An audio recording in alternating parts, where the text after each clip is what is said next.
Hey guys, so a couple of you have actually mentioned APXT, and to be honest, I've been looking at the chart, I've been looking at what they do, and this actually has the potential of running towards $20, possibly more within the next, couple of weeks.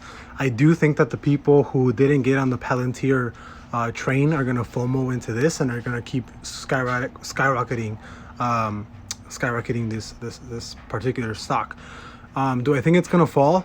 I think at any price right now is going to be a good solid buy point. To be honest, I am really solidly thinking about selling my full RKT position at about a 5K loss and straight up buying Apex and just making up the losses and holding this for like a month.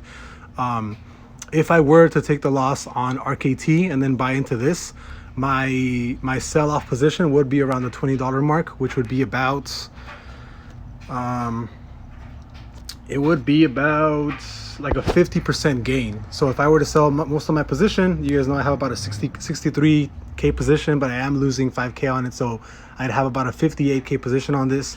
I would make a net gain of around 25, like 26, like 20, like $27,500. But that would also it would go down to about 22,000 because obviously I took the loss on RKT. But I don't know, man, I might actually sell off my position at a loss on RKT and jump on this, or I might even sell my position on Big C and jump on this one, because I do think this has a huge potential to keep running up, and I do think a lot of people that missed out on the Palantir train are gonna want to FOMO into Apex.